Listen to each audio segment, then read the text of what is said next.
Señoras y señores, tengan todos ustedes muy buenas tardes. La Comisión Permanente de Acceso a la Justicia de Personas en Condición de Vulnerabilidad y Justicia en tu Comunidad del Poder Judicial les da la más cordial bienvenida al seminario virtual Determinación de los Beneficios Penitenciarios. Queremos saludar y agradecer la presencia remota el día de hoy del señor doctor Carlos Calderón Puertas, juez de la Corte Suprema de Justicia de la República y presidente de la Comisión Permanente de Acceso a la Justicia de Personas en Condición de Vulnerabilidad y Justicia en tu Comunidad. Así también saludamos al señor Jorge Ramírez Niño de Guzmán, juez del 11º Juzgado Constitucional de Lima. Saludamos también la presencia del doctor Segismundo León Velasco, juez superior titular de la Corte Superior de Justicia de Lima. Señores magistrados del Poder Judicial, señoras y señores funcionarios de este Poder del Estado, señoras y señores servidores que hoy nos acompañan, señoras y señores, bienvenidos nuevamente. Antes de dar inicio a la parte protocolar, queremos, por favor, tomar atención a las siguientes recomendaciones. Solicitamos a todos nuestros participantes mantener sus cámaras y micrófonos apagados a fin de mantener una transmisión clara y nítida. Les recordamos a nuestros participantes que nos acompañan desde las salas de Google Meet que deben registrar su asistencia en el enlace que estamos compartiendo en este momento en el chat de las salas de transmisión. Las exposiciones tendrán una duración de 35 minutos cada una y posteriormente tendremos una ronda de preguntas de 30 minutos. Las preguntas podrán ser formuladas al finalizar las exposiciones a través del chat de esta plataforma. Las preguntas deberán ser claras, precisas, evitando comentarios extensos. En caso se presenten inconvenientes técnicos, les pedimos esperar unos segundos mientras retomamos la conectividad. Del mismo modo, agradeceremos que cualquier tipo de asistencia se solicite solo a través del chat de esta plataforma. Bien, vamos a dar inicio entonces a la parte protocolar y para ello tendremos las palabras de bienvenida a cargo del doctor Carlos Calderón Puertas, juez de la Corte Suprema de Justicia de la República y vicepresidente de la Comisión Permanente de Acceso a la Justicia de Personas en Condición de Vulnerabilidad y Justicia en tu Comunidad del Poder Judicial. Doctor, muy buenas tardes, bienvenido. Muchas gracias. Gracias a todos. Mis palabras van a ser muy breves, muy cortas, apenas 2 o 3 minutos me tocará decir este momento de la inauguración. Lo primero es agradecer la presencia de ustedes, ¿no? Este es un seminario llamado Determinación de los Beneficios Penitenciarios, pero tiene un sentido. El sentido no es que nosotros hablemos, sino el sentido es que Jorge, Luis y Segismundo nos informen y nosotros estemos ahí, al lado de ellos, escuchándolos, atendiendo, aprendiendo, requiriéndolos además con preguntas. Lo otro es decir que mediante la resolución 1354 se autorizó la realización de este seminario virtual sobre determinación de los beneficios penitenciarios y el objetivo de esta actividad académica es el fortalecer el conocimiento de los jueces, personal jurisdiccional y administrativo del Poder Judicial y además de los funcionarios que atienden este problema, teniendo en cuenta los estándares internacionales que garantizan la protección de los derechos de las personas privadas de libertad. El seminario, por supuesto, hará énfasis en un fallo del Tribunal Constitucional que tiene que ver con las acciones realizadas para disminuir el hacinamiento en los establecimientos penitenciarios, ¿no? Este fallo, esta sentencia, recaída en el expediente 5436-2014 PHC /TC, y que además es un fallo importante, pero que parece estrellarse con una realidad que las conocemos, ¿no? La realidad es palpable, es evidente, ¿no? En el 2021, al 30 de abril, había 69 penales que podían albergar a 41.211 personas, y todos sabemos el exceso que hay. Hay hasta el 30 de abril 86.825 personas, es decir, un exceso enorme, una desproporción, un hacinamiento en estos lugares. Y esto puede originar una serie de problemas que nuestros invitados nos harán notar. Entonces, dentro de esta política posible de deshacinamiento, queda trabajar con los beneficios penitenciarios. Y por eso contamos el día de hoy con la ponencia de los magistrados Jorge Ramírez Niño de Guzmán, juez del 11º Juzgado Constitucional de Lima, quien tendrá a su cargo el tema libertad y derecho penal durante la pandemia. Y también tenemos al doctor Segismundo León Velasco, juez superior titular de la Corte Superior de Justicia de Lima, que tratará el tema determinación de los beneficios penitenciarios. Es a ellos a quienes tenemos que escuchar. A mí, en cambio, tenemos que cortar, el tiempo es escaso. Ellos son los que traen las noticias, las informaciones, los que nos van a educar con lo que ellos conocen. Así que yo simplemente declaro inaugurar este evento y estoy aquí presto a escucharlos, a Jorge Luis y a Segismundo, para aprender también sobre la determinación de los beneficios penitenciarios. Muchas gracias. Muchísimas gracias, doctor. Agradecemos las palabras de bienvenida que estuvieron a cargo del doctor Carlos Calderón Puertas. Queremos invitar al doctor Carlos Calderón y a nuestros expositores que nos acompañan el día de hoy, así como también a nuestros participantes, a por favor encender sus cámaras para la toma de la foto oficial del presente seminario virtual. A ver, por favor, invitamos a...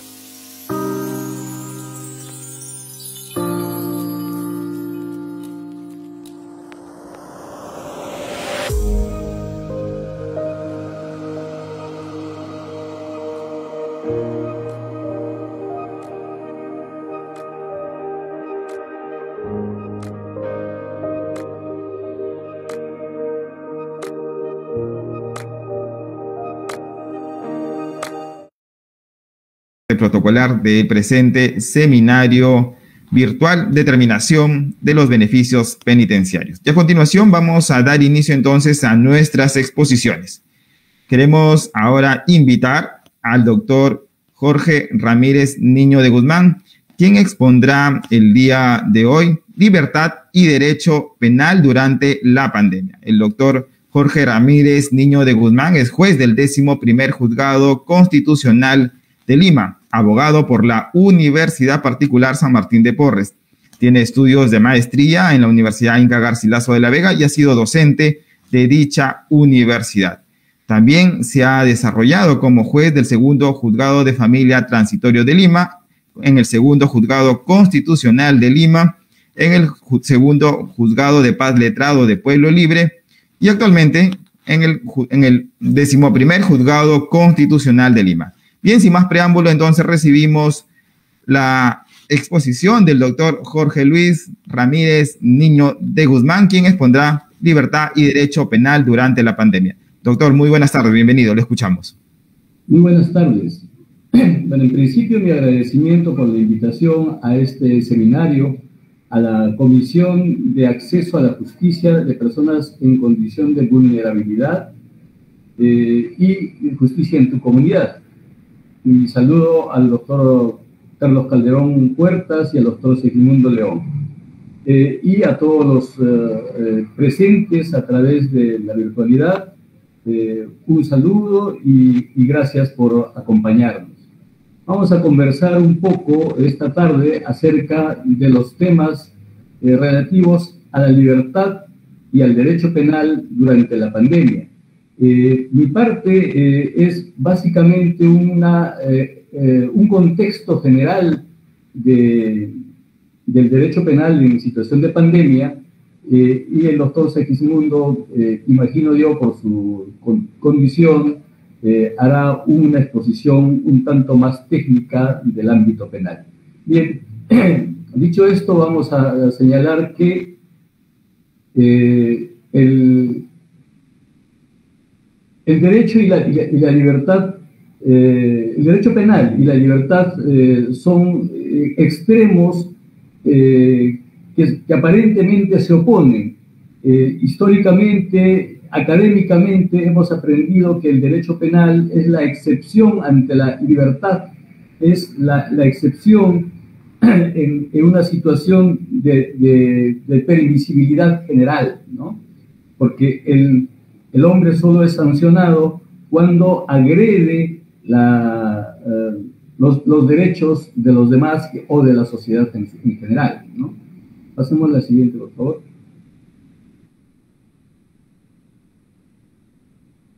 La siguiente diapositiva, por favor.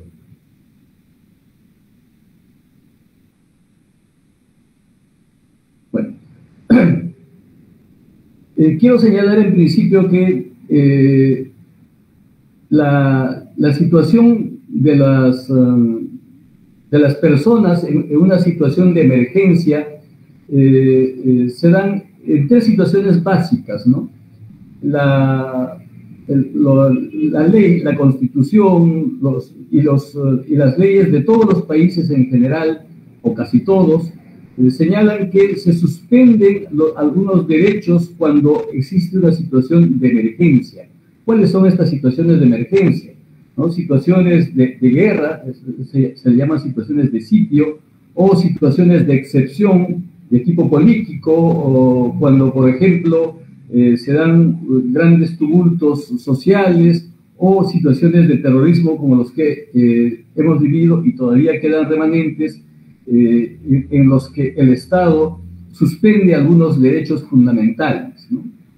En las situaciones de emergencia catastrófica como terremotos, pandemias, también ocurren situaciones similares. El Estado, a fin de proteger los principios, los derechos más importantes de ese momento, suspende otros, ¿no?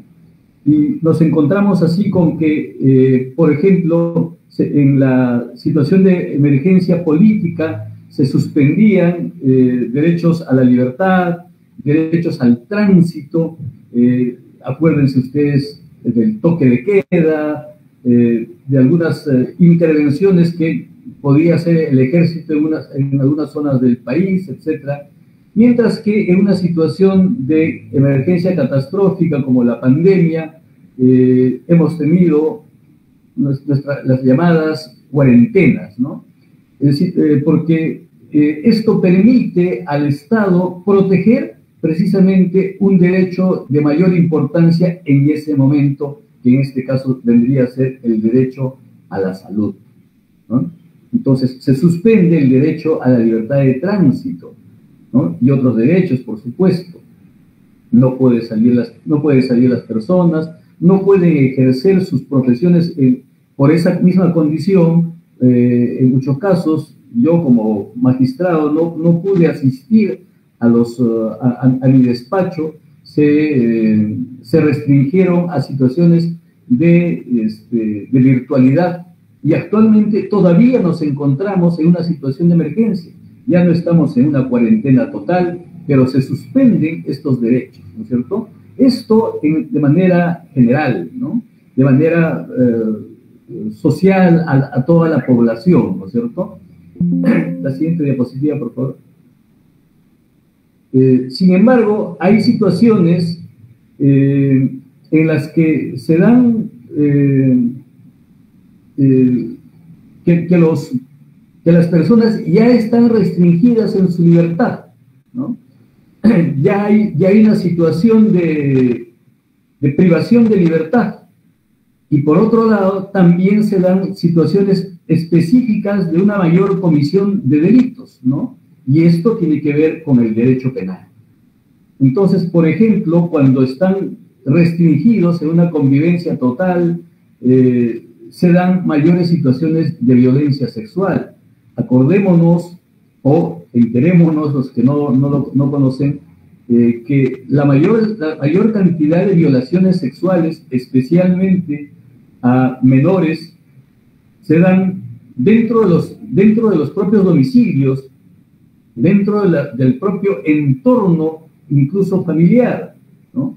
Y cuando la situación de pandemia hace que las personas no puedan salir de sus casas, y las personas que son víctimas no pueden ni salir a quejarse, a pedir auxilio, entonces se da una situación de mayor agudización de este tipo de delitos, ¿no? Delitos de violencia sexual, de violencia contra la mujer y la familia, ¿no? Porque sabemos que cuando un hombre agrede a una mujer, está probablemente presente en ese momento también el hijo o la hija, o los hijos, o los padres de estos, y entonces la violencia se extiende hacia ellos, aun cuando no los toque físicamente, existe una situación de violencia psicológica, una situación de violencia general dentro de ese grupo familiar. Se han generado también en esta situación de pandemia un mayor incremento del uso del Internet, ¿no es cierto? Las personas, en muchos casos, hemos abierto una línea virtual para hacer nuestros pagos, los bancos estaban cerrados o estaban muy restringidos, o no era bueno ir a la oficina del banco, y entonces tomamos las aplicaciones, tomamos mecanismos virtuales para comprar, para vender, etcétera, y eso hace también que haya un mayor número de delitos informáticos, ¿no? Es más, los delincuentes también están metidos en sus casas, probablemente frente a una computadora, aprovechando de esa situación para cometer pues sus fechorías a través de la línea de Internet, ¿no? Y finalmente también empiezan a darse delitos contra la salud, de acaparamiento de bienes esenciales. Acordémonos que cuando entramos recién en pandemia, no era pues de un uso tan generalizado y común la mascarilla, por ejemplo, ¿no?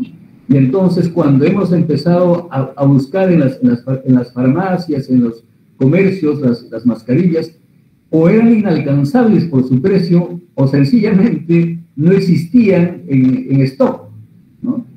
El alcohol, ¿no? Y medicamentos relacionados con la pandemia, ¿no? Medicamentos que en ese momento eran indicados y que de repente ni siquiera servían, pero fueron materia de acaparamiento, de alza de precios, etc.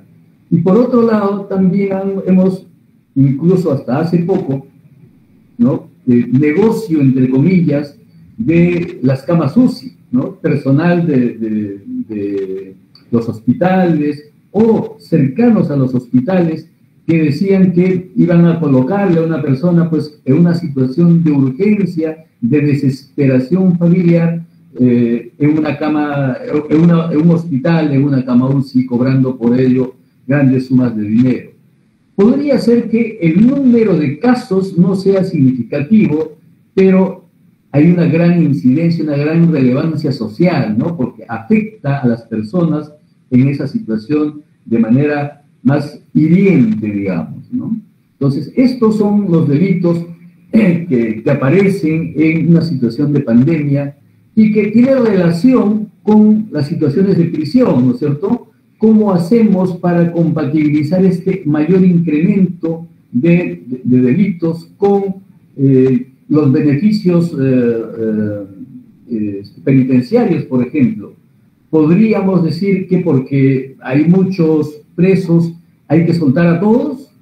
¿O empezamos a priorizar a quienes, por ejemplo, ¿no? Soltamos a los que cometen delitos de violación sexual, de violencia contra la familia? Eso podría incidir en la población, ¿no?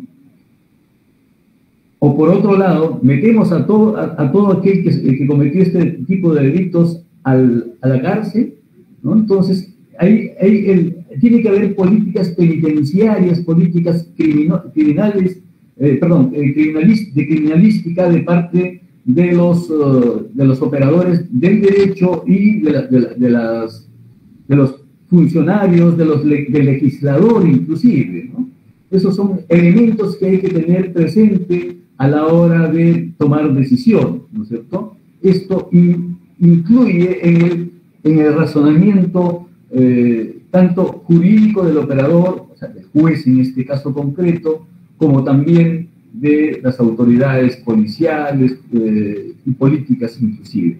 La siguiente diapositiva, por favor. Bueno, en esta situación nos encontramos de otro lado, en el otro lado digamos, del escritorio, que, por favor, podría pasar que hay situaciones que ya están, personas que ya estaban en situación de privación de su libertad, ¿no? Y a ese lado, o sea, dentro de las rejas, hay un hacinamiento, ¿no? Todos hemos sabido de que hay demasiados presos en las cárceles, pero a veces no nos damos cuenta cuántos exactamente, ¿no? Sabemos que hay un número de procesados y otro número de condenados. ¿Cuántos de ellos están en una situación y cuántos en la otra, ¿no? ¿Cómo vamos a hacer para proteger la salud de estos, ¿no? Y de quienes los protegen dan la seguridad a ellos, ¿no? Miembros del IPE, miembros de la policía, ¿no? Los jueces en esa situación se ven obligados por motu propio o porque la norma así lo dispone, se dio un decreto de urgencia en esa oportunidad para flexibilizar los mandatos de prisión, para generar beneficios penitenciarios, etcétera, ¿no es cierto? Parte de la cual el doctor Segismundo lo va a hacer con mayor capacidad técnica porque es especialista en derecho penal, ¿no? Bien, entonces, este tema, sin embargo, socialmente, desde el punto de vista del derecho constitucional, de los derechos fundamentales, también tenemos que verlo, porque no solamente vamos a ver desde una situación abstracta y general, objetiva, sino también desde el punto de vista subjetivo, desde del sujeto que está detenido o que debe salir de libertad, ¿no? Vamos a tener que analizar esa situación. Pasemos a la siguiente diapositiva, por favor. Y entonces vamos a analizar primero el tema del hacinamiento, ¿no? Consideramos pues que es hacinamiento aquella situación en la que existen demasiadas personas en espacios cerrados muy pequeños, ¿no es cierto? En este caso concreto, demasiados presos en las cárceles. La diapositiva, por favor, pueden cambiarla. Vamos a tener en adelante las cifras y vamos a observar que el número de detenidos en una situación y en otra es demasiado desproporcionado, ¿no? En este cuadro que tienen a la vista vamos a tener algunas regiones en específico, ¿no? Por ejemplo, tenemos aquí que en Lima, que es lo que más cercano tenemos una capacidad de albergue de 17.383 frente a una población penal de 41.000 presos. ¿Qué quiere decir esto? Que está casi al triple la cantidad de presos respecto de la capacidad. Cuando nosotros entramos a un centro comercial, a una bodega, ¿no? Encontramos que dice aforo, 15 personas, pero por situación de pandemia ese aforo se reduce, ¿no? Se reduce a 20, 30% de acuerdo a la situación del grado de emergencia que estamos viviendo, ¿no? Hoy día he escuchado que va a haber el primer partido de fútbol con público. Van a asistir a ese partido un 20% del aforo del Estadio Nacional.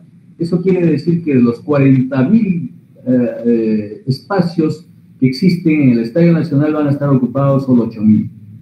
Sin embargo, en los penales la situación es totalmente inversa. Nos encontramos con que donde debieran haber solamente 17.000, existían esto con cifras a diciembre del 2020, o sea, ya en plena pandemia, ¿no es cierto? Pasada la primera ola, es más, cuando ya habían sido liberados en la primera ola muchos procesados. Entonces, en diciembre del 2020 teníamos todavía casi un 300% de población en exceso solo en Lima, ¿no? En los demás penales, de repente, la situación es menos grave, pero, sin embargo, el índice de hacinamiento siempre fue superior en casi todos los penales del país, en casi todas las regiones del país, ¿no? Entonces, esta situación nos grafica que definitivamente hay un hacinamiento. Quiere decir esto que en una celda donde debe dormir, pernoctar o estar retenido una persona, existen 3, de repente 4 o más, porque sabemos que en los penales donde impera la ley del más fuerte, habrán algunos que tienen celda propia, ¿no? No es que todos sean cooperativos y compartan y digan en partes iguales todos, ¿no es cierto? Entonces habrán situaciones en las que los más débiles están más hacinados frente a los que están en situación de fuerza, digamos, ¿no? La siguiente diapositiva, por favor. En esta otra diapositiva vamos a ver la vulnerabilidad por edad, ¿no? Y lo he puesto en rojo aquella franja etaria de mayores de 50 años. Yo tengo más de 50 años, no me considero en una situación de vulnerabilidad, me considero razonablemente bien de salud, pero imagínense que estuviese uno en la cárcel. La vulnerabilidad es mucho mayor, ¿no? La situación en la cárcel agudiza todo tipo de enfermedades y con mayor razón, en este caso, el COVID, porque existe una cercanía, porque están durmiendo con gente que está al costado sin mayor protección, ¿no? No está uno solo en su dormitorio o con la persona que vive definitivamente, ¿no? Existe un flujo de gente que ingresa y que sale del penal, hay gente que recibe visitas, hay un intercambio con el exterior y eso significa que por cada persona que entra existe también la posibilidad de que esté entrando con él el virus, ¿no? Y entonces en esta franja etaria la situación se agudiza significativamente. Fíjense que no son pocos, ¿no? Son miles de personas. Solo en Lima hay entre 50 y 55 casi 2.000 presos. Entre 55 y 59, poco más de 1.000, ¿no? Y de 60 a más, o sea, ya personas de tercera edad propiamente, más de 1.000 presos solo en Lima, ¿no? Y en el total del país hay más de 4.500 presos, o había más de 4.500 a diciembre del 2020, ¿no? Entonces, estos 4.500 presos, dentro de 86.000, 87.000 presos que existían en total con la gente más joven, estaban en una situación real de vulnerabilidad, porque acordémonos que el COVID se ha llevado y se sigue llevando, ¿no?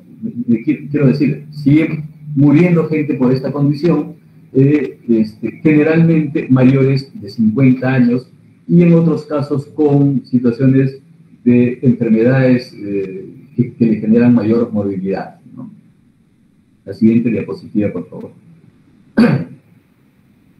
En este otro cuadro vamos a ver que el número de personas que están en condición de procesados y sentenciados también es significativamente distinta, ¿no? La población penitenciaria en condición de procesado, o sea, sin sentencia definitiva, proporcionalmente se ha reducido respecto de muchos años, de otras décadas, digamos, atrás. Pero sigue siendo más del 30%, un 34-35% de la población está en situación de procesada. Vale decir que son personas que podrían ser inocentes, ¿no? O podrían merecer una carcelería menor, y sin embargo están junto con los otros presos, ¿no? Donde evidentemente se afectan los derechos fundamentales, ¿no? Y esto también es un elemento que social, política y jurídicamente tiene que analizarse para ver qué medidas deben tomarse para mantenerlos en prisión, para ingresarlos a prisión o para darle beneficios penitenciarios, ¿no? ¿Cuántos de estos merecen estar todavía presos y cuántos no? ¿No? Podríamos determinar entonces en un cruce de información las edades, la situación procesal, el tipo de delitos del que hemos hablado unos minutos atrás, ¿no? Y determinar pues cuál es la condición, ¿no? Veamos la situación de hombres, de mujeres. Es cierto, hay más varones, ¿no? Pero no deja de ser una preocupación también la situación de las mujeres, porque son personas que en esa condición todavía están en mayor situación de vulnerabilidad, ¿no? La siguiente diapositiva, por favor. Frente a esta situación, la Comisión Interamericana de Derechos Humanos, en marzo de 2020, o sea, iniciada nada más la pandemia del COVID, hizo un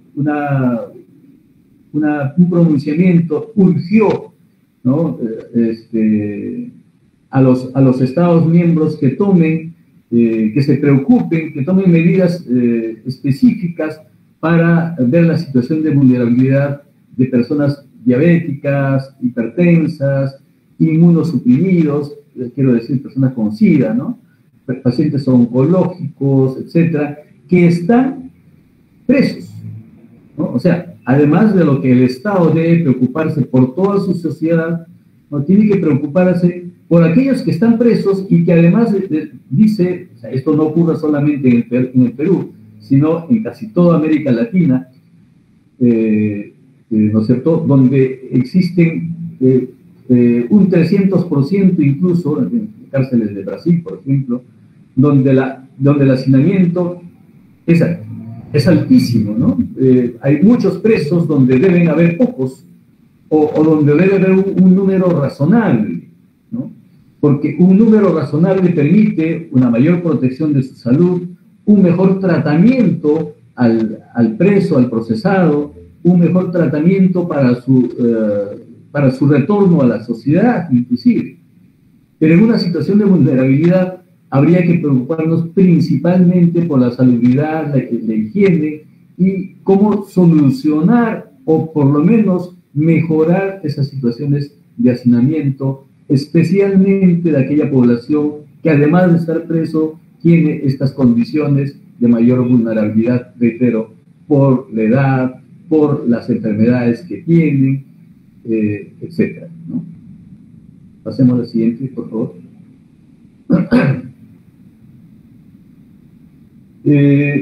También la Comisión Interamericana de Derechos de Estados, ante esta situación, luego de preocuparse de esta,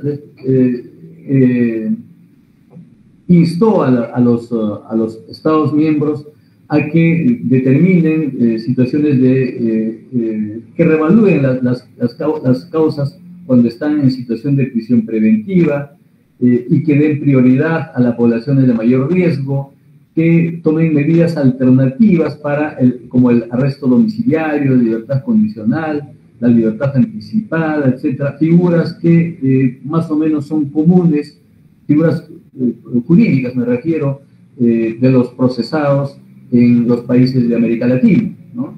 Y también se determine, se mejore sus condiciones de salubridad, de alimentación, ¿no?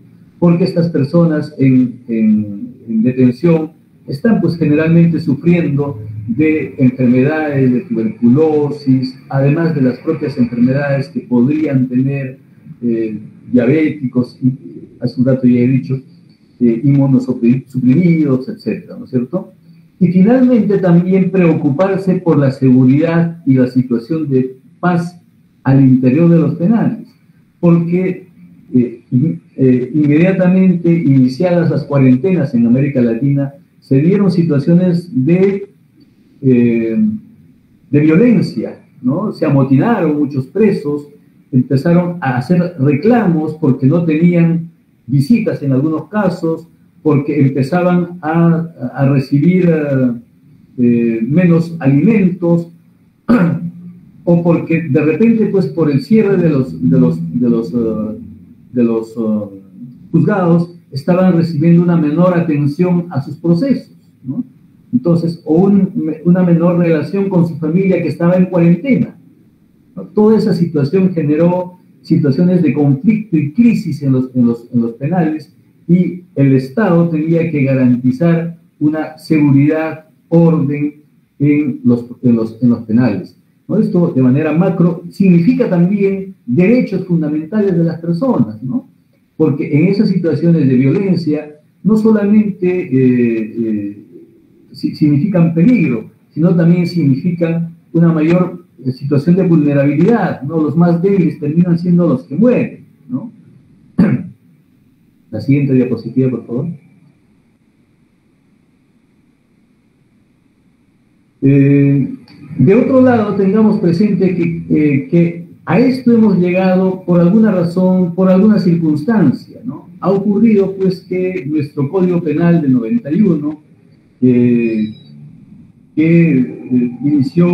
inició por una situación bastante garantista, ha ido sufriendo una serie de modificaciones en su articulado en todos los gobiernos, ¿no? El gobierno de Fujimori, de Toledo, de García, de Humala.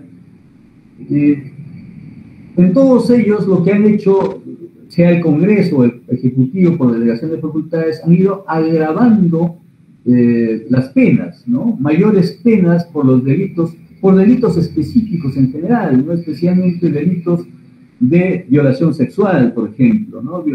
Delitos de corrupción también, ¿no? Pero principalmente aquellos delitos que pueden considerarse más violentos, ¿no? En los que la respuesta social, la respuesta política del Estado no ha sido buscar las razones sociales que generó esto, sino la respuesta represiva, ¿no? Lo que se llama el populismo penal, ¿no? Incrementar la pena para asustar supuestamente al delincuente a que cometa menos delitos, o sancionarlos con mayor severidad. Pena de muerte, dicen todos, ¿no? O casi todos, ¿no? Y entonces, lo que se plantean es cambios en el Código Penal, y eso significó un incremento de la población penitenciaria. No solamente se ha incrementado el grado de delincuencia en la sociedad, ¿no? Sino que las políticas penitenciarias han determinado que se incremente el número de presos casi en un cuádruple de lo que tuvimos hace 30 años, 25 años, ¿no? Hemos incrementado el número de presos y lamentablemente no hemos mejorado en nuestra sociedad. El número de delincuencia, el índice de delincuencia ha seguido lamentablemente aumentando, ¿no? Entonces, frente a eso deben haber políticas de despenalización, política criminal del Estado para resolver los problemas que son de carácter social, económico, familiar y hasta educativo, ¿no? Hay que educar a la población para que tenga respeto a la mujer, porque eso fundamentalmente significa que hayan menos violaciones sexuales, ¿no? Porque la violación sexual, pues, es la falta de respeto, la afectación de la dignidad y los derechos más fundamentales de una mujer. Bueno, no solamente de una mujer, también pueden sufrirlo hombres y niños, pero principalmente sabemos que el delito de violación sexual es un delito contra la mujer, ¿no? Y entonces tenemos que hacer un análisis de ver, pues, qué cosa es lo que hay que hacer para que eso no ocurra. No podemos permitir que socialmente sea normalizado, sea aceptado la violencia de cualquier tipo contra las mujeres, ¿no es cierto? Entonces, pero eso no debe significar principalmente sancionar y solo sancionar, ¿no? Sino también ver como un tema educativo, ver como un tema integral en nuestra sociedad, ¿no?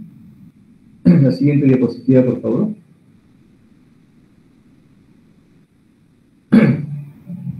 El Código de los Penales. A más de un año de suscitado ya la pandemia, ¿no? En el Perú la pandemia se inició, digamos, entre marzo y abril del 2020, y un año después teníamos estas lamentables noticias, ¿no? Solo en la segunda ola de la pandemia, ¿no? Se daba cuenta de que habían fallecido 24 trabajadores del INPE, y 21 de ellos habían sido solo en la segunda ola, por ejemplo. La doctora Susana Silva Hasselman comentaba que habían realizado estudios y decía que el 55% de los internos se contagió solo en la primera ola, ¿no? La mitad de la población penitenciaria, o más de la mitad de la población penitenciaria, casi inmediatamente en la primera ola se contagió. Hacinamiento, ¿no? Esa es la razón fundamental, ¿no? Y bueno, pues la situación carcelaria seguía siendo de hacinamiento, porque existían a esa fecha, ¿no? Abril de este año, 86.785 presos en los 68 penales del país. La mayoría de ellos, ciertamente, en la ciudad de Lima. O sea, lo que estamos viendo es una relación casi de ida y vuelta entre lo que es el hacinamiento y el grado de afectación de la salud de los presos, y también de quienes tienen un gran contacto de ellos, que son los agentes penitenciarios, que deben darle seguridad, ¿no?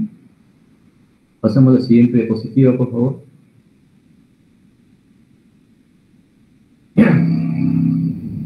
Ahora, ¿cómo responde el derecho penal ante esa situación? En el plano interno se han dado normas. No voy a tocar estas porque el doctor Segismundo tiene ahí la mayor autoridad, pero digamos, como derecho fundamental, vamos a señalar que existen instrumentos internacionales, ¿no? El principal de ellos es las reglas de Nelson Mandela, que hablan de un mejor servicio de atención sanitaria, que los profesionales de salud tengan acceso permanente, o que los presos tengan un acceso permanente a los profesionales de salud, etc. Y también las reglas de Tokio, ¿no? Doctor, 4 minutos, por favor. Sí, pase la siguiente diapositiva. Gracias. Y las reglas de Tokio, que son otro de los instrumentos internacionales que son recurridos también para hablar de los derechos de las personas privadas de libertad. La diapositiva siguiente, por favor. En esta se habla de que las poblaciones detenidas que están privadas de libertad deben ser pues materia de protección, que los grupos vulnerables deben tener un proceso específico, y en el caso del COVID en concreto deben tener un tratamiento específico y claro para mejorar su situación, ¿no? Me refiero a que las reglas de Tokio, siendo antiguas, tienen más de 30 años, sin embargo, estas son aplicables a la situación concreta, ¿no? Por eso el Subcomité de Prevención contra la Tortura de las Naciones Unidas, recurriendo a estas reglas de Tokio, instó a los países a que tomaran medidas específicas, ¿no? De manera que no solamente en el país, sino fuera de él, existen normas específicas que dan la protección correspondiente, ¿no? Y finalmente, el doctor Calderón había hecho mención de que el Tribunal Constitucional emitió una sentencia en la que declaró el estado de cosas inconstitucional por el hacinamiento de los penales, ¿no? Porque decía que esto es inhumano, es generalizado, y el Estado debe tomar medidas específicas para solucionar esto, ¿no? ¿Qué quiere decir estado de cosas inconstitucional? Que no se trata solamente de un caso de situación inconstitucional, de afectación a los derechos fundamentales, sino de que esto ya es de larga data, que es generalizado, que es obligación del Estado solucionar eso, y que el Estado debe tomar medidas claras y concretas para solucionar. Bueno, hasta ahora no se ha visto eso, no ha sido viable. Nuestros gobernantes en la última etapa han estado más, yo diría, atrapados en los procesos electorales, en las pugnas políticas, y bueno, no se han preocupado obviamente de este tema que resulta tan dramático, tan álgido y lamentable. Creo que con esto concluimos. Vamos a dar paso al doctor Segismundo, que en específico tocará temas más técnicos. Gracias. Buenas tardes. Muchas gracias, doctor. Agradecemos la participación y la interesante exposición del doctor Jorge Luis Ramírez Niño de Guzmán, quien tuvo a cargo el tema Libertad y Derecho Penal durante la pandemia. Bien, vamos a continuar entonces con nuestro programa, no sin antes recordarles a nuestros participantes mantener sus cámaras y micrófonos apagados a fin de mantener una transmisión clara y nítida. Les recordamos también que las preguntas podrán ser formuladas al finalizar las exposiciones a través del chat de esta plataforma, y las mismas deberán ser claras, nítidas, evitando comentarios extensos. Bien, vamos entonces a continuar con nuestro programa y tendremos ahora la participación del doctor Segismundo León Velasco, juez superior titular de la Corte Superior de Justicia de Lima, con el tema determinación de los beneficios penitenciarios. El doctor Segismundo León Velasco es juez superior de la Corte Superior de Justicia de Lima, docente universitario en la Universidad Nacional Federico Villarreal y profesor asociado de la Academia de la Magistratura. Cuenta con un postítulo en Derechos Fundamentales por la Universidad Castilla de la Mancha, así como también cuenta con un postítulo en Derechos Fundamentales por la Pontificia Universidad Católica del Perú. Tiene también estudios de maestría en Derecho Constitucional y docencia universitaria en la Universidad Nacional Federico Villarreal, y con estudios de doctorado en la Universidad Nacional Mayor de San Marcos y en la Universidad de Sevilla, España. Recibimos entonces al doctor Segismundo León Velasco. Doctor, muy buenas tardes, bienvenido. Muchas gracias por la invitación. Agradezco en primer lugar a la doctora Yanet Tello Gilardi, presidente de la Comisión Permanente de Acceso a la Justicia de Personas en Condición de Vulnerabilidad, por la invitación, así también por la presencia del doctor Carlos Alberto Calderón Puertas, por la tan amable también invitación y su permanencia en esta conferencia. Así un saludo cordial también a mi compañero y colega Jorge Luis Ramírez Niño de Guzmán. y a todos ustedes por la paciencia y por estar acá presente con todos nosotros para reflexionar un poquito sobre lo que es el tema de la determinación de los beneficios penitenciarios, básicamente un análisis o una reflexión respecto de aquellos beneficios que tienen las personas que están internas en una cárcel, en este caso en especial, aquellas que han merecido una condena, pues solamente a ellos se les aplica el tema de beneficios penitenciarios. Entonces, por favor, si me permiten, la siguiente filmina, más o menos lo que pretendo desarrollar en estos 30, 40 minutos que me toca es internos en los penales, sujetos de especial vulnerabilidad, por eso que estamos, por eso que esta comisión es la que hace este evento. Vamos a ver por qué, bajo qué condiciones es que los internos se encuentran en los penales. Vamos a ver el marco jurídico de los derechos humanos de los reclusos a nivel universal, el marco jurídico de los derechos humanos de los reclusos a nivel americano. Así también vamos a ver nuestra Constitución y régimen jurídico de los beneficios penitenciarios, que es el tema que se me ha encargado, y sobre todo procedencia de los beneficios penitenciarios, y básicamente me centraré, que es el tema, por así decirlo, fuerte de mi posición, porque es un tema bastante problemático, que genera pronunciamientos, van a ver ustedes hasta de cierto punto contrarios respecto al tema de la aplicación, la ley aplicable para la concesión de beneficios penitenciarios. Son más o menos esa temática, así que sin mayores preámbulos paso a desarrollarla. Por favor, la siguiente.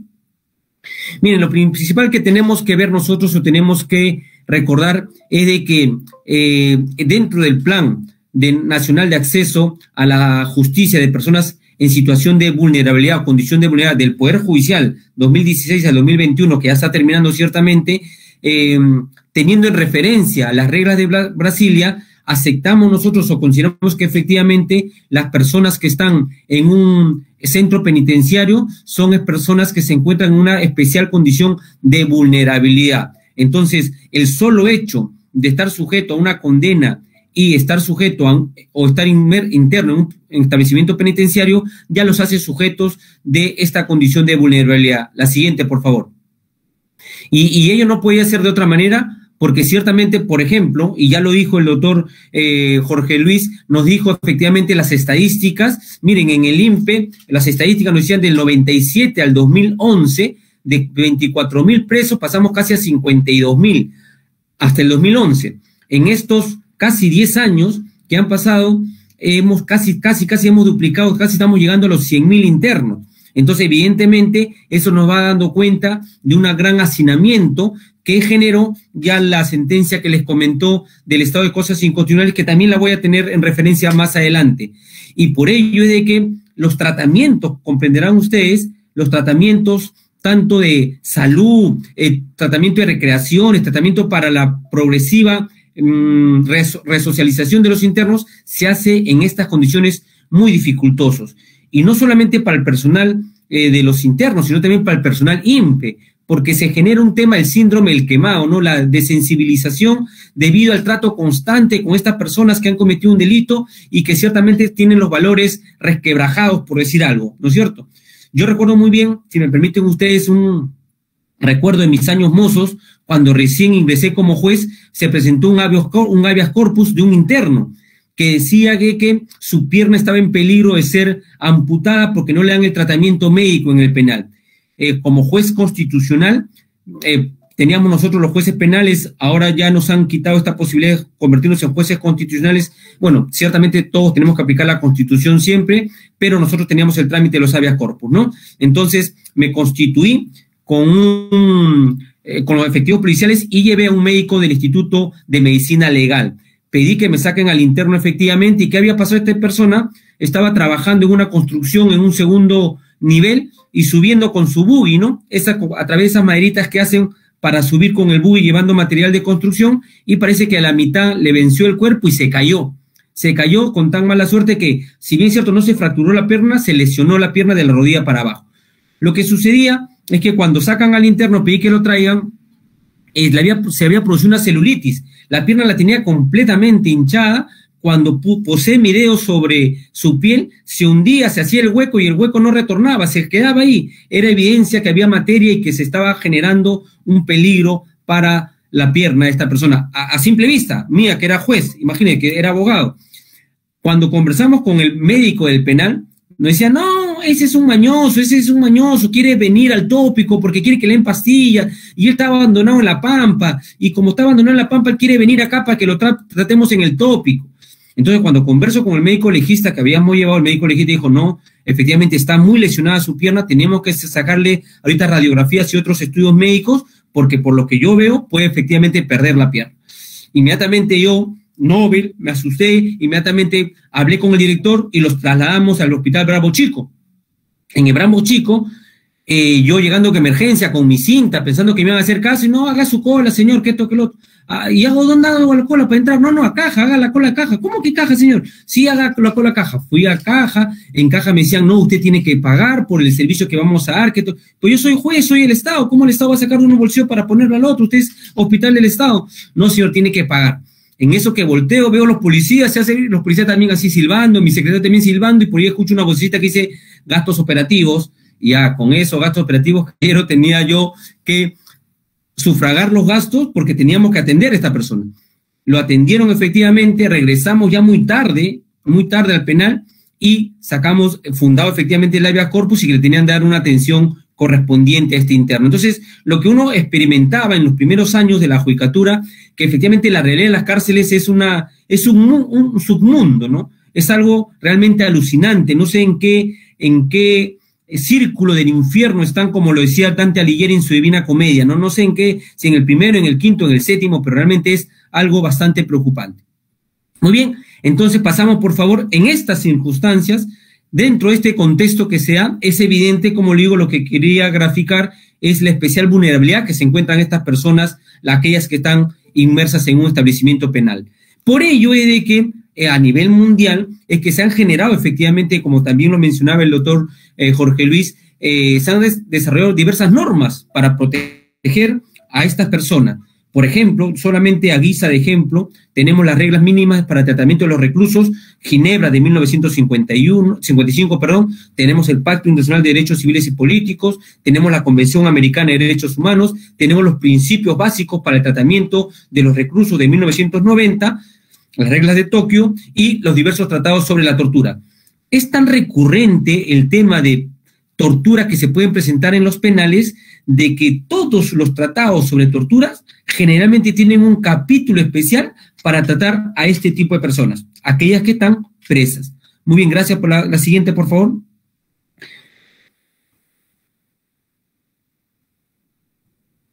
Ahora tenemos entonces las reglas mínimas para el tratamiento de los reclusos, ¿no es cierto? Principios rectores para los condenados. Y lo primero que nos dice estos principios es de que las penas son aquellas medidas para proteger a la sociedad contra el crimen, ¿correcto? Entonces, hace una visión, una definición del tema de la pena. La pena sirve para proteger a la sociedad de los crímenes, pero no queda ahí. También nos dice de que ello implica no que agarremos a los condenemos a las personas y los depositemos en un sitio, sino que el tiempo que estén en un establecimiento penal protegiendo a nosotros de su presencia en la sociedad, de estas personas que han cometido un delito, que sirva para efectivamente generar un tratamiento que les permita su reincorporación a la sociedad. No será de utilidad alguna, como lo decía el derecho penal liberal, no será de utilidad alguna meter a estas personas, no hacerle tratamiento y para que salgan y sigan cometiendo eventos delictivos, ¿no es cierto? No lo beneficia eso ni al delincuente ni a la sociedad. Entonces, es que este tratamiento tiene que tratar de generarles en ellos el deseo, el querer de efectivamente respetar la ley, pero no solamente su deseo, sino también que se encuentren en la posibilidad de respetar la ley. Pasamos, por favor. Entonces, lo que dice estas reglas es importante que aseguremos un tratamiento progresivo del interno a la sociedad, porque evidentemente no es cosa sencilla que un interno salga después de unos años nuevamente a la sociedad. No solamente se trata que él haya cambiado, sino también que el mundo al que él se va a encontrar también puede haber cambiado. Sus temas familiares, sus temas sociales, amicales, sus temas de empleo. Entonces, es importante que progresivamente lo vayamos incorporando a la sociedad. Pasamos, por favor. Es en este contexto, entonces, que nos dicen que este regreso progresivo de las personas a la sociedad puede hacer a través de determinados beneficios penitenciarios. Y uno de ellos, recomendable, sería el tema de la liberación condicional. Claro, desde la perspectiva del derecho internacional solamente mencionan uno, ¿no? Liberación condicional, para hacer mención a todos los tipos de beneficios que impliquen el egreso del interno de manera anticipada a la sociedad, ¿no? En nuestro caso puede ser a través de la liberación condicional o a través de la semilibertad. Pasamos, por favor. Así entonces, también tenemos, aparte de estas reglas de Tokio para el tratamiento de los presos, tenemos el Pacto Internacional de Derechos Civiles y Políticos, que en su artículo 10.3 nos dice que el régimen penitenciario consistirá en un tratamiento cuya finalidad esencial será la reforma y readaptación social de los penados. No es algo, entonces, que es algo propio solamente de nuestro país, ¿no? Sino que ya convenios internacionales de carácter universal, como es el Pacto Internacional de Derechos Civiles y Políticos, nos establece que efectivamente tenemos que buscar una readaptación del penado. Pasamos, por favor. De la misma manera, nosotros podemos encontrar que esa misma circunstancia, y ya alegando también a los temas de su dignidad, lo tenemos en la Declaración Americana de los Derechos Humanos y también lo tenemos nosotros en la Convención Americana de Derechos Humanos, ¿no? Que procura o establece que los estados tengan en consideración que estas personas, si bien es cierto han cometido un evento delictivo, no han perdido la dignidad. Yo sé que a veces esto, en este contexto en donde tenemos un proceso de inseguridad ciudadana muy grande, la delincuencia ha crecido muy grande, a veces como que genera una reacción adversa, ¿no? Tantos beneficios, tantos privilegios entre comillas, ciertamente, tanto derecho contra esas personas que vayan a meterlas dentro de la cárcel. Entonces, vamos a ver que estos organismos internacionales también nos dicen que hay que generar una política pública para educar a la sociedad que permite y se haga permisible que efectivamente existan beneficios penitenciarios a favor de las personas que se encuentran internas en los penales. En la Convención Americana de Derechos Humanos, como ahí está, establece también que las penas privativas de libertad tendrán como finalidad esencial la reforma y readaptación social de los condenados. Pasamos, por favor.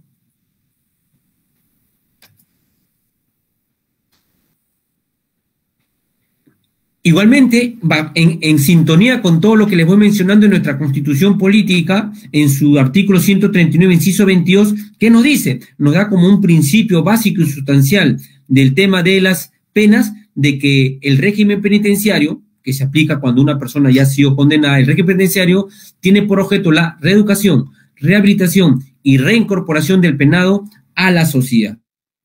Y vamos a ver que este artículo de la Constitución ha sido desarrollado también por otras normas y también por pronunciamientos del Tribunal Constitucional. Pasamos, por favor.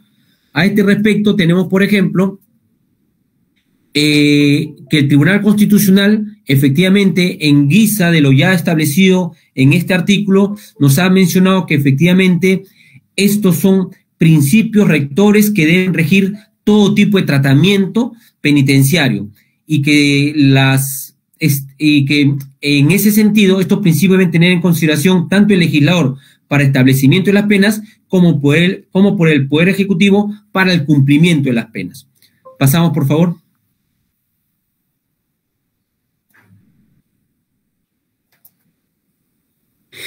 Igualmente, el Código Procesal Constitucional también nos dice, artículo 25, inciso 17, aunque disculpen ustedes, ya no sé si ese efectivamente es el artículo del actual Código Procesal Constitucional, ese era el artículo del anterior código, ¿no?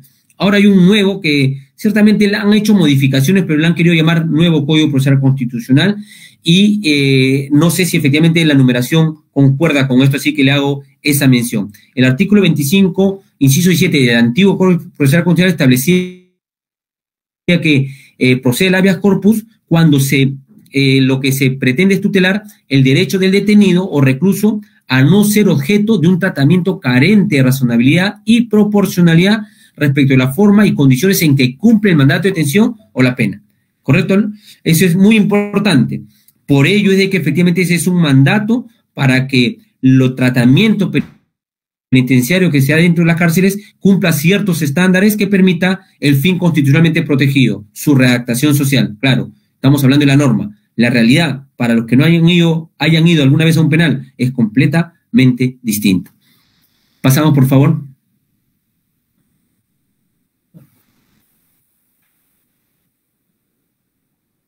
Y es por ello que en este contexto, efectivamente, y ya en pandemia, se expide esta sentencia del Tribunal Constitucional, la 5436-2014, proceso de habeas corpus, ¿no? Y que declara, al igual que lo hizo la Corte Constitucional colombiana hace ya unos cuantos años atrás, igual que la Corte Constitucional colombiana, el Tribunal Constitucional peruano declara el estado de cosas inconstitucionales la situación de las cárceles.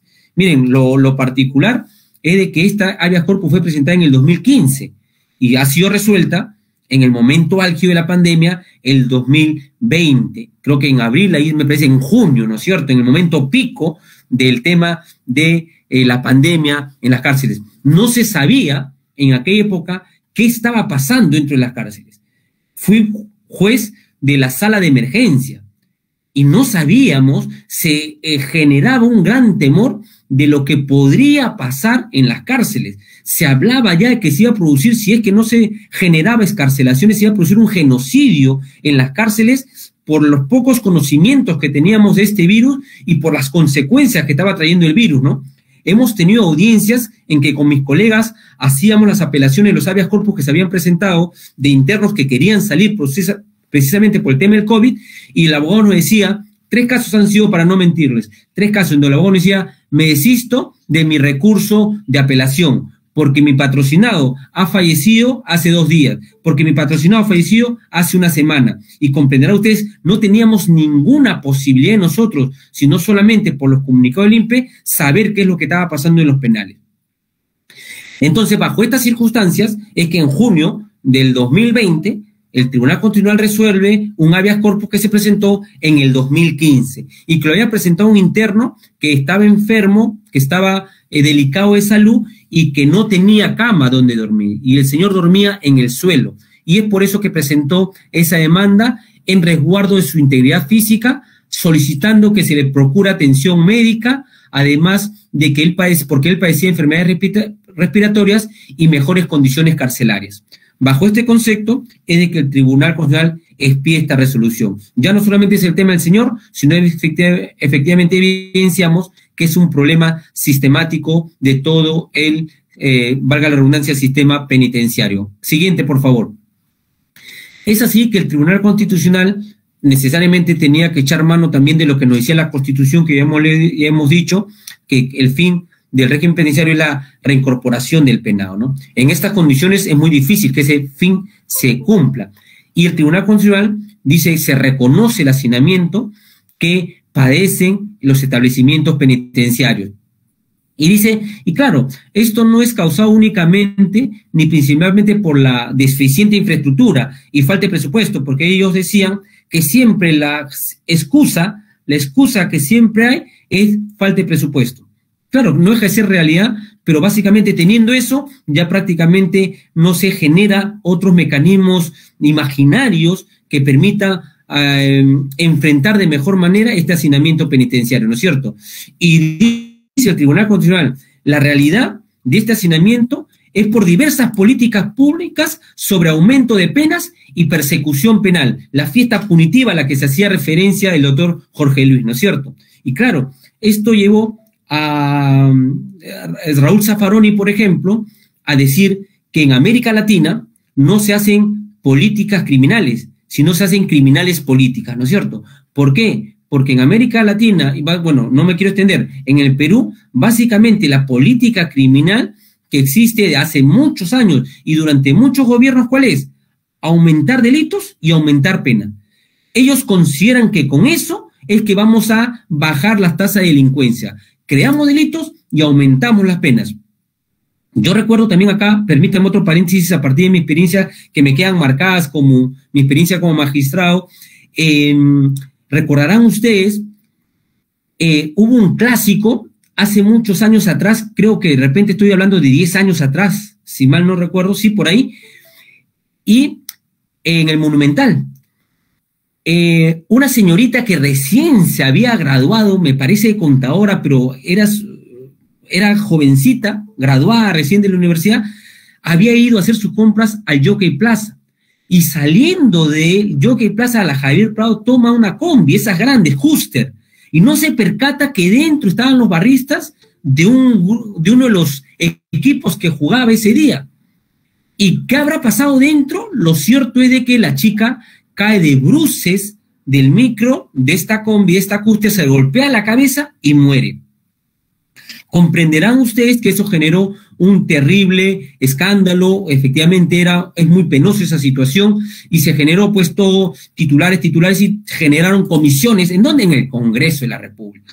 Y entonces, ahí a veces pedían opinión del Poder Judicial, y en ese momento pidieron que envíen a un representante, ¿no es cierto? Entonces, como el Poder Judicial sabe que muchas veces no nos hacen caso, habrán dicho, bueno, hay que mandarlo a Segimundo, y me mandaron a esa comisión para tratar. Entonces, todos estaban tratando, y esa comisión dio a luz a la ley de violencia en espectáculos públicos. ¿Y esa ley qué decía? ¿O qué pretendía que dijeran esa ley, no? Que, por ejemplo, recuerdo mucho cuando establecían que las lesiones causadas producto de un evento deportivo, así de evento deportivo, va a tener determinada pena. Una pena distinta a las lesiones que estaban previstas ya en el Código Penal. Entonces, cuando veo esa irracionalidad, me permito intervenir y le digo, un momentito, señores, bueno, hay que pensar, entonces, ¿qué va a pasar si es que producto de un evento deportivo se genera violencia y me rompen la cabeza? Voy a tener una pena determinada. ¿Y qué pasa si mi cabeza me la rompen producto de un mitin político, por ejemplo, que siempre se da y es muy constante y la violencia también ahí es muy fluctuante? Y un congresista se paró y dijo, no, depende. Y todo lo que mirando, ¿depende de qué? Y dijo, muy suelto de hueso, depende de qué partido político convoca el mitin, ¿no es cierto? Entonces, eso es para graficar la manera en cómo se hace políticas criminales en el Perú. Y ciertamente salió una ley de violencia en espectáculos públicos que por ahí debe estar. Pasamos, por favor. Entonces, en esta situación que hace que el Tribunal Constitucional declare el estado de cosas inconstitucionales, pasamos, por favor. Allá, sí. Entonces, se advierte que efectivamente este hacinamiento imposibilita, ¿no?, el ejercicio de los derechos de las personas que están privadas de su libertad y sobre todas aquellas que estando dentro están en condiciones de vulnerabilidad. Yo debería modificar esa última palabrita porque ya no sería aquellas personas que están internas en un penal y que se encuentran en situación de vulnerabilidad. No, serían en situación de revulnerabilidad. Porque claro, el solo hecho que tú estés interno en un establecimiento penal ya te genera una condición de vulnerabilidad. ¿Por qué? Porque ciertamente ya no tú dependes tú solo. Tema de medicina, tema de tu salud, lo tienes que ver con una entidad administrativa. El tema de estudio, progreso, también con una entidad administrativa. Tu tema de recreo, también con una institución administrativa que es el INPE, ¿no es cierto? Entonces, ya estás sujeto a un tema de vulnerabilidad. Pero si a eso le agregas que eres adulto mayor, que eres mujer embarazada, que estás enfermo, ¿te das cuenta? Entonces ya no estaríamos hablando de vulnerabilidad, sino de revulnerabilidad. Pasamos, por favor.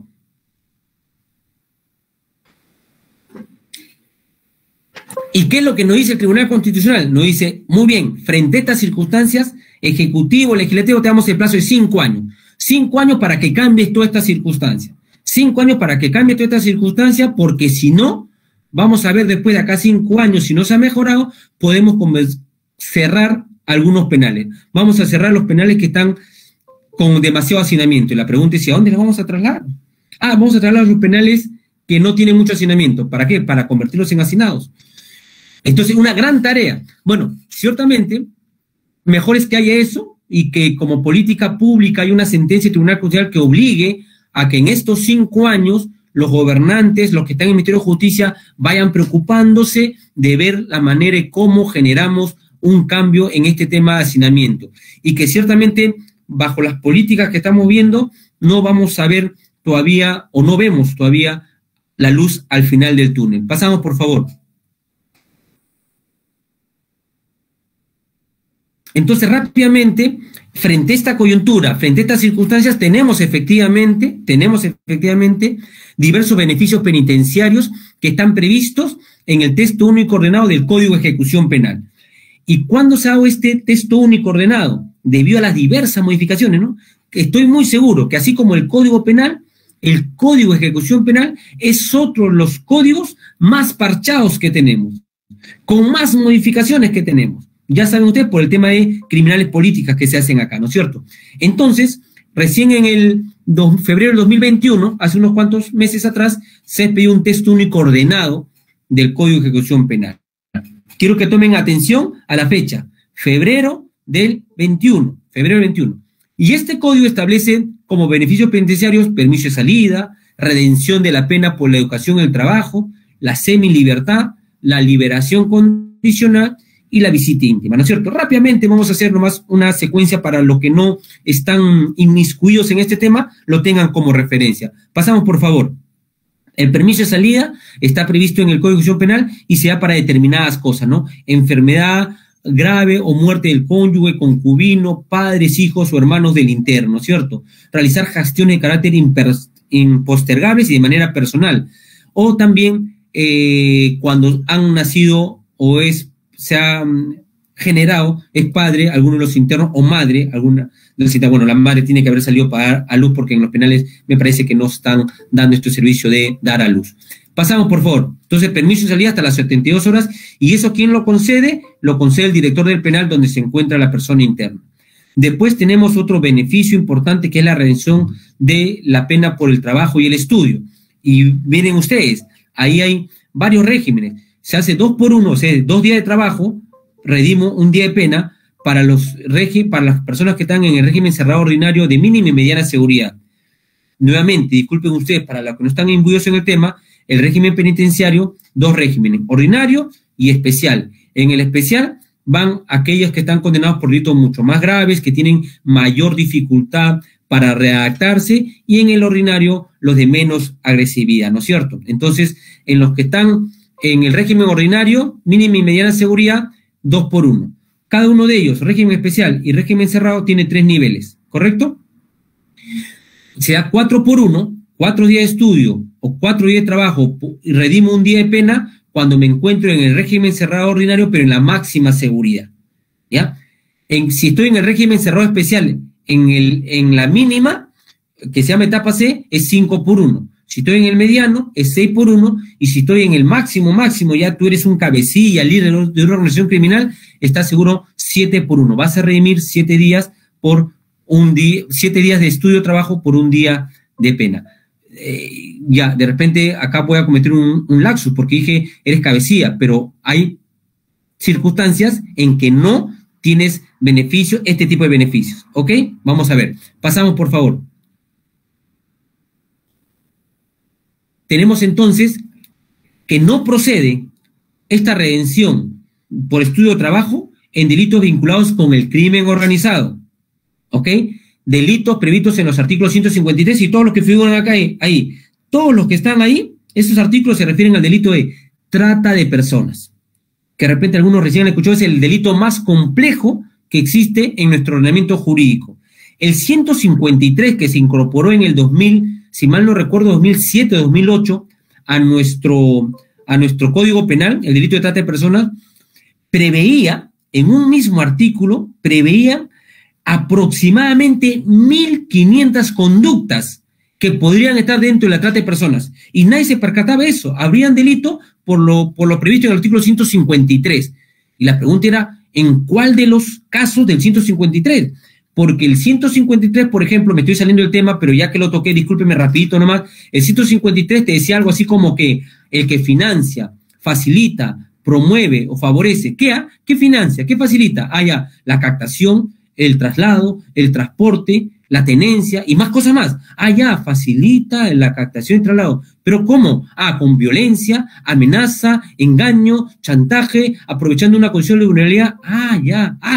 O sea, facilita la captación con engaño. ¿Pero para qué? ¿Para qué? Para explotar sexualmente, para explotar laboralmente, para ejercer la mendicidad, para trasplante de órganos y así. Y así en esa secuencia, 1.500 conductas se generaban en el artículo 153. Bueno, ahí está. Ellos, no procede para ellos el beneficio penitenciario de redención de la pena por el trabajo. Y después tampoco procede para los delitos previstos en los capítulos 9, 10 y 11 del título 4 del libro 2 del Código Penal. ¿A qué se refieren? Violación sexual, proxenetismo y actos contra el poder. Pasamos, por favor.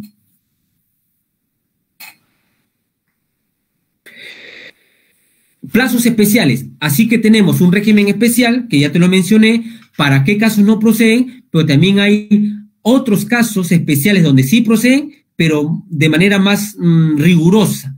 Tienen que tener requisitos más rigurosos. El 1×6 es que 6 días de estudio o trabajo por una redención en algunos delitos que están previstos ahí, ¿no es cierto? Asesinato, feminicidio. Y 1×7 en los casos de reincidentes o habituales de cualquier delito. Pasamos, por favor.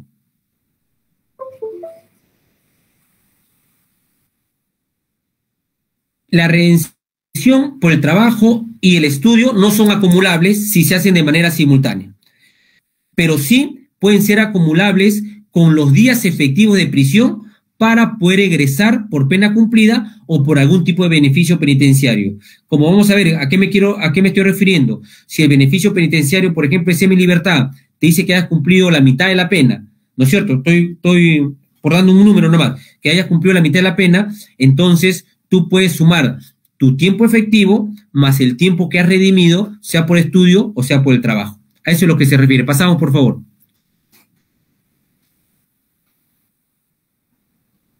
La semilibertad, efectivamente, son los internos que hayan sido condenados por primera vez, con una primera pena efectiva de libertad, y solamente para trabajar o estudiar. Algo muy importante, muchos abogados a veces creen que por el simple hecho de pasar un tiempo determinado, ya pueden pedir semilibertad. Tienen que acreditar que este egreso va a ser para trabajar o para estudiar. Y ahí está en la filmina, que les voy a dejar ciertamente los requisitos que se debe cumplir para que efectivamente proceda este beneficio penitenciario. Pasamos, por favor. Lo más importante es que tienes que cumplir la tercera parte de la pena, ¿no es cierto? De 6 años tienes que haber cumplido 2 y ya puedes comenzar a hacer el trámite para que puedas aplicar este beneficio penitenciario. La liberación condicional se presentan aquellos internos con segunda condena, también para trabajar o estudiar, y que hayan cumplido la mitad de la pena, ¿correcto? Y tienen que cumplir ciertos requisitos más. Ya se prendió la pantalla del moderador, o sea que ya me va a avisar que faltan, ¿cuánto falta? 5 minutos, doctor. Ok, voy a correr, que lo más importante, no. Pasamos, por favor. Ahí están los requisitos. Supuestos de improcedencia, también está en qué casos no procede liberación condicional ni semilibertad. Pasamos, por favor. Supuestos especiales, efectivamente hay otros supuestos en donde los requisitos son más rigurosos. Pasamos, por favor. Criterios, ¿cuáles son los criterios que el juez va a evaluar a efecto de conceder el beneficio o no concederlo? Pasamos, por favor. El procedimiento, acá solamente quiero resaltar que se ha generado un procedimiento especial y dice que el juez competente es el juez normal, el que dictó la condena, ¿no? Pero si se ha producido el traslado de un interno a otro ámbito jurisdiccional, el juez competente será el de la localidad donde se encuentre el interno. Claro, porque muchas veces la audiencia de liberación condicional o de semilibertad requiere la presencia de los funcionarios del órgano técnico penitenciario que han trabajado con este interno. Entonces, desplazarlo, imagínense, a un interno condenado en Lima, que ahorita esté en Puno, Chayapalca, o Tacna, Chayapalca, trasladarlo va a ser muy dificultoso, muy oneroso. Por eso es que sea esa normativa. Y ese es el procedimiento que está en el texto único, no va a haber problema que ustedes lo revisen y también lo voy a dejar en la filmina. Pasamos, por favor. Este es el kit del asunto. ¿Qué dice este texto único ordenado del Código de Ejecución Penal que tome referencia ya una anterior modificación al Código de Ejecución Penal? ¿Qué dice? Que los beneficios penitenciarios de semilibertad y liberación condicional se aplican conforme a la ley vigente al momento de la sentencia condenatoria firme. En otras palabras, ¿cuál es la ley aplicable para los beneficios penitenciarios de semilibertad y liberación condicional? Aquella que estaba vigente cuando te condenaron y esa condena adquirió la calidad de firme, con sentido ejecutorial. ¿Correcto? Esa es la ley aplicable. Eso es lo que no dice este texto. Pasamos, por favor. Pero, ahí surge el gran dilema. ¿Por qué? Porque estamos en 2020 y no como la película Volver al Futuro, sino yo cuando estoy en mi clase lo que haría es el paso espacial que hace Michael Jackson, no retrocediendo, pero bueno, como estamos en pandemia no hago eso. Entonces, retrocedemos 10 años. Pasamos, por favor. ¿Y qué nos dijo el Tribunal Constitucional hace 10 años atrás? Cuando se planteó en el expediente 12-2010, proceso de inconstitucionalidad del 11 de noviembre del 2011.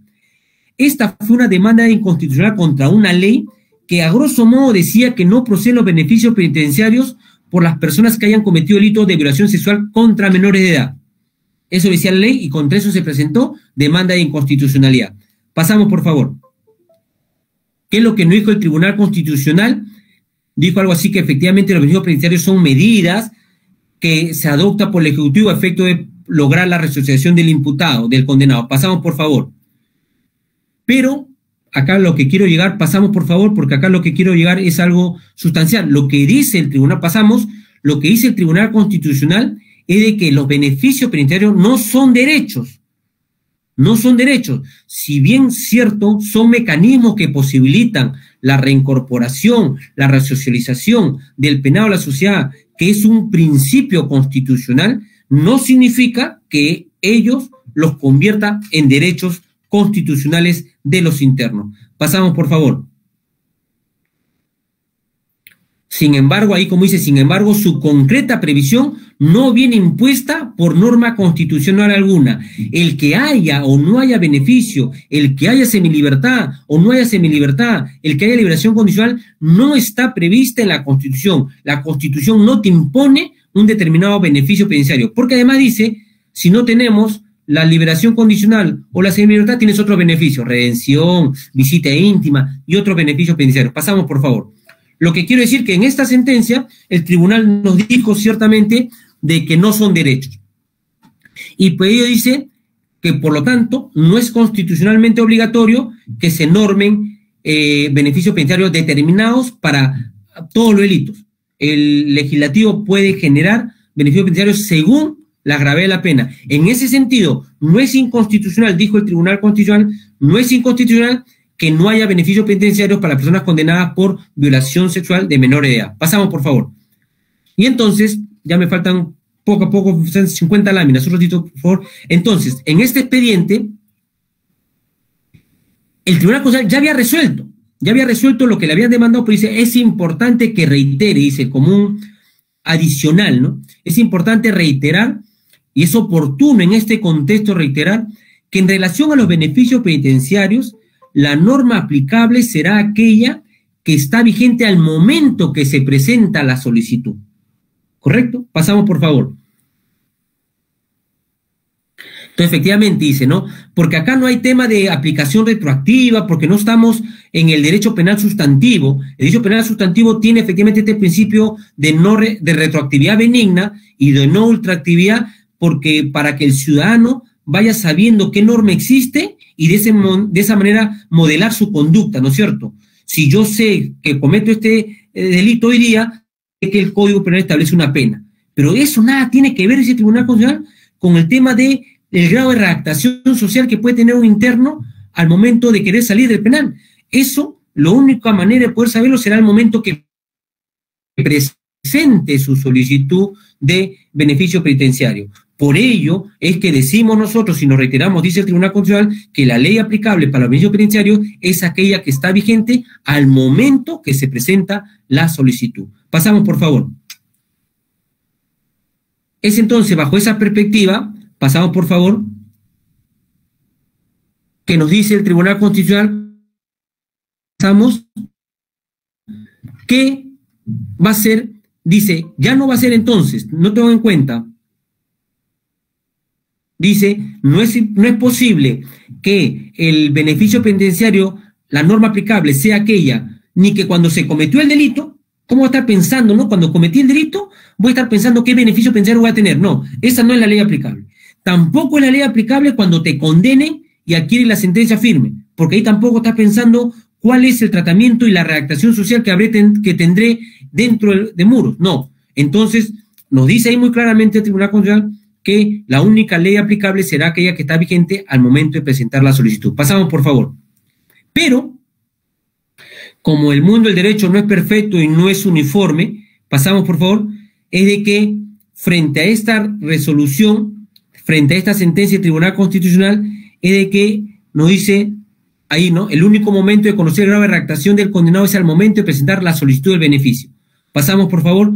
Entonces, que se queda con eso, en eso se concluye, estamos hablando de noviembre del 2011, pero también por ahí en diciembre del 2011 y replicado en octubre del 2015, la Corte Suprema expide sendos acuerdos plenarios, el 8 del 2011 y el 2 del 2015, en donde nos dice otra cosa, en donde nos dice la Corte Suprema que las normas penitenciarias son sustantivas y procesales. Pasamos, por favor. Y por lo tanto, cuando hablemos de una norma penitenciaria de orden material, ahí sí se va a aplicar efectivamente el tema de ultraactividad y retroactividad benigna. Entonces nos dice, lo que nos dice estos acuerdos plenarios es que el derecho penitenciario y el TEC y el Código de Ejecución Penal solamente tienen vigencia a partir que hay una sentencia condenatoria firme. Y por lo tanto, la norma que corresponde ser aplicable es efectivamente la norma que estaba vigente cuando la sentencia condenatoria adquiere firmeza. Eso es lo que nos dice en buen romance este acuerdo plenario, distinto a lo que nos decía el Tribunal Constitucional. Pasamos, por favor, ya faltan solamente 3 láminas, por favor, pido tolerancia al moderador. Pasamos, por favor, ya lo mencioné. Entonces, decía, la norma penal será aquella en donde se inicia la ejecución, porque claro, cuando te condenamos y adquiere firmeza, ahí va a empezar, con tu ingreso al penal, va a empezar la ejecución penal y va a empezar, por lo tanto, tu tratamiento penitenciario. Y por lo tanto, ahí es donde se radica la norma que es aplicable al momento que tú pidas un beneficio penitenciario. ¿No es cierto? Entonces dice, ojo, y yo digo de que eso va a ser posible cuando hablemos de normas penitenciarias sustantivas. ¿Y qué normas penitenciarias son sustantivas en el aspecto del beneficio penitenciario? Son aquellas que establece, por ejemplo, el tiempo de privación efectiva para su concesión. Son aquellas que establecen los requisitos básicos para su obtención. Son aquellas reglas de excepción. Estos delitos no entran, estos delitos sí entran, estos delitos tienen una mayor rigurosidad ya. Esas también entran como normas sustantivas penitenciarias. Y lo que ya me ha adelantado, los regímenes especiales. Cualquier modificación que se dé a estas normas y que sean más gravosas a aquella que estaba vigente al momento en que te condenaron y adquirió firmeza tu condena, no serán aplicables. Será aplicable la que estuvo vigente al momento en que te condenaron. Contrario a lo que dice el Tribunal Constitucional, que dice, como me estoy adelantando también, que dice en otra sentencia, que ahorita la vamos a ver, que dice, así se haya modificado y sea más gravosa, se aplicará aquella que estaba vigente cuando pidas el beneficio penitenciario. Pasamos, por favor. Pasamos, por favor. Y efectivamente, vemos este acuerdo plenario, lo pasamos, ya lo mencioné. Entonces, viene el decreto legislativo, el 1296, que también efectivamente, después de estos acuerdos plenarios, ya estos acuerdos plenarios hacen la interpretación de la norma, ¿no es cierto? Pero este decreto legislativo, el 1296 del año 2016, un año después del segundo acuerdo plenario, ya modifica la norma y establece en su artículo, incorpora el artículo 57A en el Código de Ejecución Penal. ¿Y qué dice ese artículo? Dice, los beneficios penitenciarios de semilibertad y liberación condicional se aplican conforme a la ley vigente al momento de la sentencia condenatoria firme. Lo mismo que habían dicho los acuerdos plenarios. Ya está. Entonces, ya no hay problema. Ya, Segimundo, puedes terminar, podemos irnos. No. Todavía falta un capítulo más. Ahorita, pero rapidito lo digo. Pasamos, por favor. Después que se hace esta modificación, hay efectivamente un amparo contra un habeas corpus que el Tribunal Constitucional lo resuelve ¿cuándo? En febrero del 2021. Hace meses. Justamente también cuando se da el texto único ordenado del Código de Ejecución Penal, que establecía efectivamente que la ley aplicable es aquella que está vigente cuando la condena está firme, ¿no es cierto? Ya. ¿Y qué nos dice este amparo contra habeas corpus del Tribunal Constitucional? Nos dice lo siguiente, este es un caso bien particular y muy interesante. Se concede el beneficio penitenciario a una persona, en Huancavelica me parece, apela y la Sala Superior revoca el beneficio penitenciario porque aplica lo que decía el Tribunal Constitucional, que la ley aplicable era la ley que estaba vigente al momento que se presentó la solicitud. Y cuando este interno presentó la solicitud, ya no había beneficio penitenciario para robo agravado. Por lo tanto, revocaron y ordenaron su recaptura. Esta persona que fue recapturada interpuso un habeas corpus contra esta decisión. Y los jueces que vieron el habeas corpus, la sala superior dijo, no, por interpretación, conforme al acuerdo plenario, efectivamente lo que correspondería era la ley más favorable. Y la ley más favorable era aquella que establecía que sí le correspondía beneficio. Por lo tanto, nula la resolución de esa sala que revocó su beneficio penitenciario y por lo tanto procedente su habeas corpus. Contra este habeas corpus, los jueces que habían resuelto de esa manera interpusieron una acción de amparo contra esa resolución. ¿Y qué le decían al tribunal? ¿Y qué le decían en esta acción de amparo? Decían, señores, están vulnerando la doctrina jurisprudencial del Tribunal Constitucional. El Tribunal Constitucional nos ha dicho de que la norma aplicable es aquella que está vigente cuando se presenta la solicitud. Bueno, los jueces del Poder Judicial improcedente el amparo, y llegó hasta el Tribunal Constitucional, que en febrero del 2021 ha expedido esta resolución. ¿Y qué nos ha dicho? Oigan, ya les he dicho, la norma aplicable no es aquella que está vigente al momento que se comete el delito, tampoco es la vigente al momento que adquiere firmeza la condena, sino es la ley vigente, aquella que está vigente, cuando se presenta la solicitud de beneficio penitenciario. Pasamos, por favor. Entonces, ahorita, en la realidad, en tema de beneficio, pasamos, por favor. En tema de beneficios penitenciarios, lo que tenemos son acuerdos plenarios y tenemos la ley que establece que la norma aplicable es aquella que está vigente cuando la condena adquiera firmeza. Mientras tanto, tenemos la sentencia última del Tribunal Constitucional en este amparo que nos remonta a su proceso inconstitucional del 2010, en donde reitera de manera fuerte y taxativa que la ley aplicable es aquella vigente al momento de presentar el beneficio penitenciario. Pasamos, por favor. Creo que ya ese es... Sí, ya pasamos, por favor, porque con ello ya terminamos. Otro más para despedirme. Pasamos. Y la otra más. Creo que son 56 con esa... Palabras finales. Efectivamente, palabras finales. Entonces, podremos avanzar solo en la medida en que las políticas públicas nacionales se ajusten a las normas internacionales, tanto en la forma como el fondo. Podremos avanzar en una real protección de este especial grupo vulnerable de personas que son las que se encuentran internas en un establecimiento penal. Y la última, ¿qué es lo que dice? Para esta comisión que hace un trabajo para personas que realmente la sociedad muchas veces no quiere, ¿cuál es la esencia de la vía? Servir a otros y hacer el bien. Aristóteles, muchas gracias por su atención. Muchísimas gracias, doctor. Agradecemos al doctor Segismundo León Velasco por su importante exposición del día de hoy. Y a continuación pasaremos a la ronda de preguntas. Bien, tenemos una pregunta para el doctor Jorge Ramírez Niño de Guzmán, quien tuvo a cargo el tema libertad y derecho penal durante la pandemia. La pregunta es la siguiente. Doctor, ¿qué mecanismo se debe realizar para que la población penitenciaria se clasifique conforme a lo que establece la ley penitenciaria y no se vulnere los derechos fundamentales?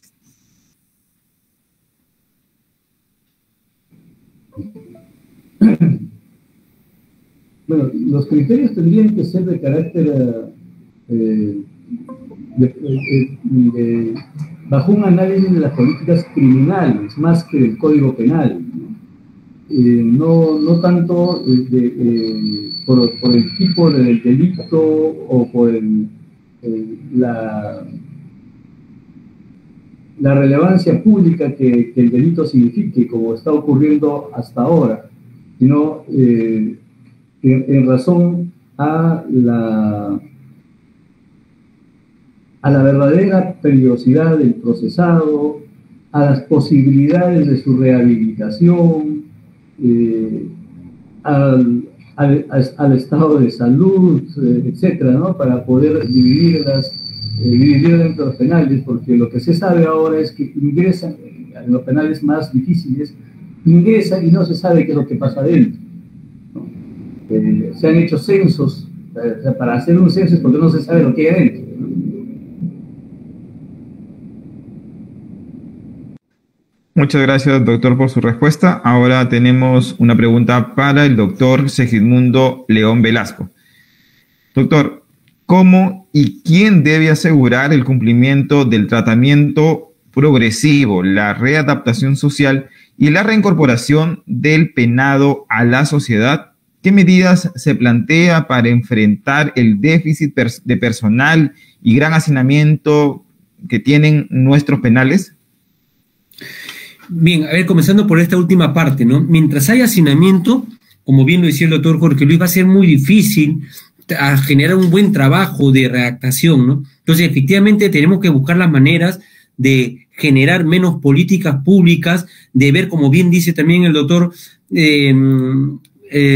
despenalizar muchos eventos delictivos que no tienen necesidad. Busquemos el tema de peligrosidad, que es muy relevante para tratar de darle tranquilidad a la sociedad, ¿no? Los delitos que efectivamente generen una gran alarma social deberían estar en el penal para generar un buen tratamiento. Separar, ya no en el mismo penal, ¿no? Porque hay penales en que en un lado están procesados y en otro condenados no. Estableciendo penales especializados para temas procesados, porque ellos efectivamente todavía, como tienen la condición de presuntos inocentes, se les presume proceder por un mandato constitucional, de repente no requieren ni siquiera un tratamiento, porque son inocentes. Pero si realmente tampoco vamos a tenerlos ahí sin que hagan nada, por lo tanto, efectivamente tienen que tener un tratamiento muy distinto a los procesados que los condenados. Y eso va a generar efectivamente una buena infraestructura, además efectivamente capacitación, constante capacitación, temas de ética, derechos humanos al personal penitenciario. Ustedes van a ver que es una de las instituciones que más se presta a temas de corrupción, porque la convivencia también es personas con que han sido internadas porque tienen temas de desvalores, ¿no? Han pasado por un proceso de anomia, están pasando por un proceso de anomia. Entonces es muy importante cimentar las bases del funcionario público penitenciario para que no ocurran estas cosas, ¿no? Muchas gracias, doctor, por su respuesta. Bien, son las preguntas que nos hicieron llegar nuestros participantes. Y a continuación queremos invitar al doctor Jorge Ramírez Niño de Guzmán, juez del 11º Juzgado Constitucional de Lima, para sus comentarios finales.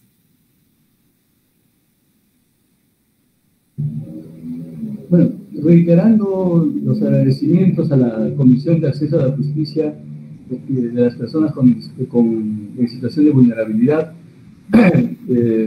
quiero manifestar que es bueno que tengamos este tipo de conversaciones, y sería mejor todavía si es que este tipo de seminarios integran a los que van a determinar las políticas penitenciarias y criminalísticas de la sociedad, ¿no? Los jueces, desde el lado constitucional o desde el lado penal, vemos más bien las consecuencias o los derechos generales, pero quienes determinan este tipo de cosas son más bien funcionarios de otro tipo. Gracias de nuevo y saludos a la doctora Tello. Muchísimas gracias, doctor. Bien, ahora invitamos al doctor Segismundo León Velasco para sus palabras finales.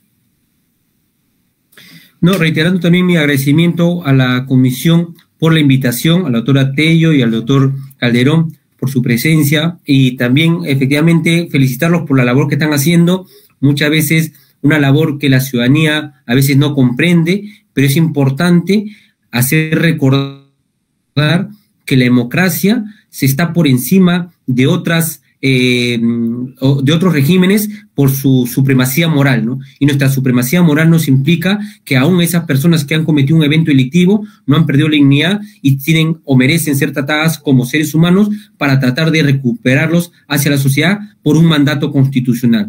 Todo eso, y muchas gracias también a todos los presentes por su paciencia en estar presentes en esta disertación.